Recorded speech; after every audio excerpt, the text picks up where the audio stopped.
শাহজাহানপুরে ঘর ভাড়া নিয়ে সাদা চিনি কিনে রং মিশিয়ে লাল বানায় তারপরে এই প্যাকেটে ঢুকাই বিক্রি করছেন। এগুলি তো রং দেওয়া জিনিস, এগুলি তো মানুষকে আপনি খাইয়ে দিয়েছেন, মানে হচ্ছে একটা বিপজ্জনক জিনিস খাওয়াচ্ছেন। ওগুলি একটা বস্তার মধ্যে ঢোকান, এগুলি ডিসপ্লেতেও রাখতে পারবেন না, বিক্রিও করতে পারবেন না। ঠিক আছে। আবার যদি আপনি এখানে বিক্রি করেন, এই ইনফরমেশন আমাদের কাছে আসলে তখন 50,000 ফাইন হবে, পাশাপাশি আপনাদের দোকান বন্ধ হবে। এটা কোথেকে আসলো? কোন কোম্পানি দেয়? একটু ফোন দেন তো, ভোক্তা অধিকার থেকে লোক আসছে, আপনি যে আমাকে চিনি দিয়েছেন চিনি বিষয়ে তারা জানতে চাচ্ছে, কি বলে শুনেন।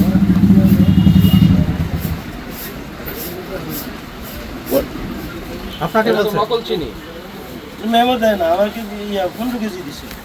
ছোট বাবা ধরা খেয়ে গেছে নকল চিনি। আচ্ছা, কালকে এই দিতে আমি দিয়ে দিব। চিনি দিয়ে গেছে, তাকে ডাকেন আসতে বলেন। এটা না, এটা গেছি গা, এটা আজকে 5-6 দিন আগে দিয়ে গেছে। কন্ট্যাক্ট নাম্বার তো আছে, মোবাইল নাম্বার আছে না তার? না, অভিযোগকারীকে জানাই দিয়েছে। তাহলে ডাকাতির মাল তো নেওয়া যাবে না। সাড়ে দশটা আমি জানি না। আরে বাবা, পেপার পত্রিকায় দেখেন না যে শাহজাহানপুরে ঘর ভাড়া নিয়ে সাদা চিনি কিনে রং মিশিয়ে লাল বানায় তারপরে এই প্যাকেটে ঢুকাই বিক্রি তাহলে করছেন। আর কোনো ঝামেলা নাই। স্যার, আমার জানা নাই। আপনি কি মানে এটা রাখলেন কি মনে করে সেটা বলেন। এটা বলছে লাল চিনি আছে, রাখবেন। আচ্ছা, ঠিক আছে। তা লাল চিনি ও কিভাবে পাবে? এটা তো আর আমার জানা নাই স্যার। কেন জানা নাই কেন? আপনি ব্যবসা করেন, আপনি জানবেন না? না, এটা আমি এটা হচ্ছে product of Bangladesh sugar food industries corporation, মানে চিনি খাদ্য শিল্প কর্পোরেশনের প্রোডাক্ট। এটা ওই লোকের কাছে কিভাবে যাবে? দিলে আপনাকে চিনি খাদ্য শিল্প দিবে বা ওইখান থেকে আপনাকে ম্যানেজ করতে হবে। ওই লোকের কাছে কিভাবে গেল? এটা আপনার মনে প্রশ্ন জাগেনি? স্যার, এটা আমার- এগুলি তো রং দেওয়া জিনিস, এগুলি তো মানুষকে আপনি খাইয়ে দিয়েছেন, মানে হচ্ছে একটা বিপজ্জনক জিনিস খাওয়াচ্ছেন। এটা তো আপনার সেই লাল চিনি না। এটা কত করে কেজি বিক্রি করছেন?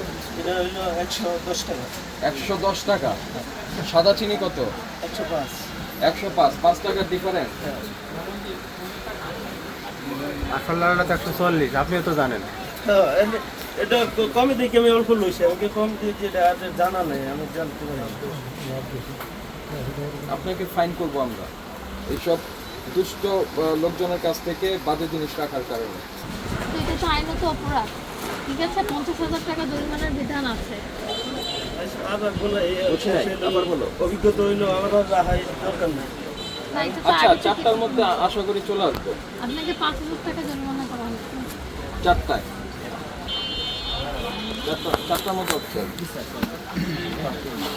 এক কাজ করেন, ওগুলি একটা বস্তার মধ্যে ঢোকান, এগুলি ডিসপ্লেতেও রাখতে পারবেন না, বিক্রিও করতে পারবেন না।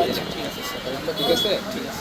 আবার যদি আপনি এখানে বিক্রি করেন, এই ইনফরমেশন আমাদের কাছে আসলে তখন 50,000 ফাইন হবে, পাশাপাশি আপনাদের দোকান বন্ধ হবে।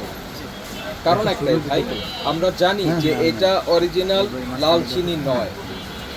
লাল চিনি চিনি খাদ্য শিল্প কর্পোরেশন বিক্রি করে, তাদের ওখান থেকে যে আপনাকে আনতে হবে, যেটা এই দামে বিক্রি করার কোনো নেই। আরেকটা হলো, বিভিন্ন জায়গায় লোকজনের চোখের আড়ালে সাদা চিনিকে বিভিন্ন কেমিক্যাল দিয়ে তারপরে লাল চিনি বানিয়ে এই প্যাকেটটাকে নকল করছে। এটা একটা নকল চিনি, বুঝতে পেরেছেন? সাদা চিনি তো অসুবিধা নাই, সাদা চিনি বিক্রি করুক, কিন্তু বেশি দামের আশায় এইটাকে লাল বানিয়ে তারপর বিক্রি করছে। জিনিসটি একেবারেই অনৈতিক এবং সেটি আইন বিরুদ্ধ কাজ। যেহেতু আপনি এটির সঙ্গে বিক্রির জন্য জড়িত, এই জন্য আমরা কম ফাইন করলাম। আর যদি আপনি এটা উৎপাদনের সঙ্গে জড়িত থাকেন, তাহলে অনেক টাকা ফাইন লাগবে। আমি তো এটা দিছি। যেন এগুলো এখন এই করেন, বস্তার মধ্যে ঢোকান।